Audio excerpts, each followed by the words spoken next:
Hi, this is a video upload as a class response for week 7 discussion post in our 7630 Autumn 19 selection, responding to the discussion outlining the economic and discriminatory impacts on children. I'm going to read our questions, discuss them a little from my perspective. I felt like this was important to share as this is my area of specialty and wheelhouse. I also have a great deal of passion for this. And individually responding to every student this week, I think I could probably write many novellas. So I thought I'd give you a recorded version of something that I'm hoping you could utilize as a tool and a springboard. And if you need to have a further conversation, please feel free to reach out to me. So first question, the research suggests that economic disadvantage and racial discrimination impacts children across a variety of levels of social ecology. Is it realistic for us to expect teachers to be able to overcome the layers of disadvantage their students experience within the time frame they see them during a week? Why or why not? First, I think we need to acknowledge that children are typically in a general school environment with staff maybe more than they see their parents in a day, whether that be building staff such as custodial staff, the lunch ladies, the administrators, the one-on-one aides, the teachers, the bus drivers, everyone. So we have very high expectations that we set for our professionals that support youth in this environment. I think with what comes with that, we try to have infrastructures put into place to help teachers.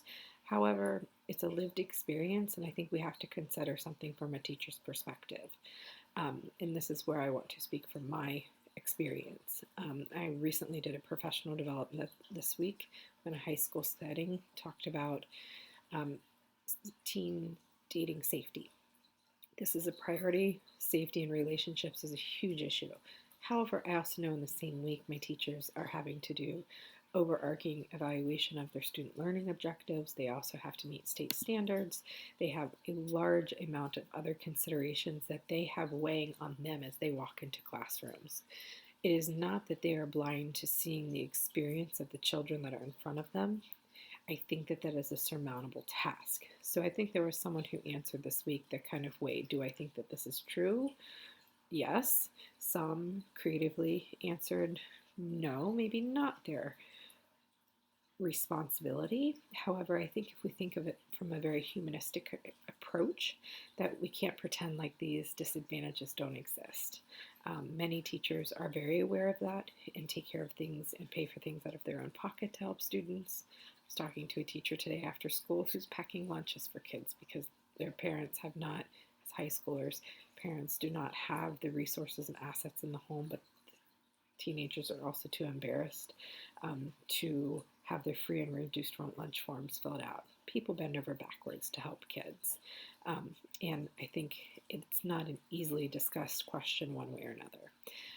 Question 2, given the problem of poverty is so pervasive across the social ecology of a child, why do you think the education policymakers have focused almost exclusively on trying to improve schools without efforts made to reduce poverty, improve neighborhood conditions, or any focus on the broader context affecting the child?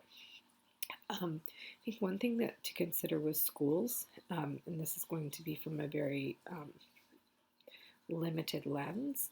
When I think of a school, I feel like that's the center of a community. Oftentimes, especially if you're in a rural location, and the school might be really the place where people come together, whether that be for a club or a meeting or organizational thing outside of, if you have children in a school, it usually is a large place for people to gather. In urban areas or suburban areas, I'm within my own school district I live in with my children, but also in the district within which I work. Also, there are so many local smaller elementary schools that really give a community there.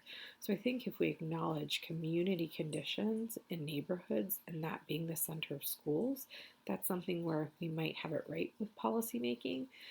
But I think also with our addressing issues in schools, it begins a place to a broader context, we do have a larger obligation in the social context of looking further, and that's why we do what we do.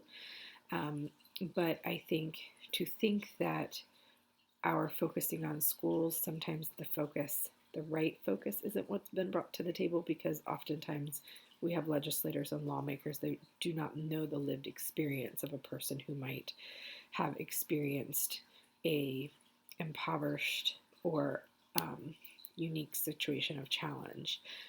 That sometimes these decisions are being made without having a conversation with persons who might like to put influence and impact upon them. So, 3, in what ways can social workers make a difference in the education system at both the micro and macro level? To this, I want to speak to a very important piece. One, if you are in the track for becoming a school social worker, there's something that is absolutely vital that we understand is there are classes that we take. This is one of them, that in addition to the class that we take through the College of Education that prepare us for the macro perspective and understanding the way that legislation and laws work, the infrastructure of a district, the way that all of the specialized education needs, as well as some pieces in building ourselves and understanding different systems such as PBIS, MTSS, different cultural competent classroom strategies, trauma-informed care practices, trauma-informed teaching practices. All of these things, we come into a school setting with the lens of being able to look at a system. So social work perspective being an anchor in our systems theory, that gives us the strength to not only look at the child and environment, but the child and everything that their entire system is connected to. So if we work individually with students, some school social workers work from community-based agencies and come in and provide individualized service. That's one way. In school social work context of working with a district, if you are lucky enough, and I am grateful every day, I'm lucky enough to have my own building, my own office. The variety of role that I can provide there, I think of it going along with most educational tiered fidelity models, which have a target of wanting to have I have the target of having about 80% of my time as invested energy to macro or meso practices, or thinking of an entire student and staff body intervention. About 15% of my time would be things that go into a meso middle ground, more concentrated scope of practice. I think in groups, classroom instruction, generalized things, and then a small 5% amount of my energies and time I want to put on more individualized, heightened crisis response, sometimes more evaluative strategies with IEPs, those types of things in that domain. So wanting to keep broad balance as well as stay within areas of my practices and specialities are very important.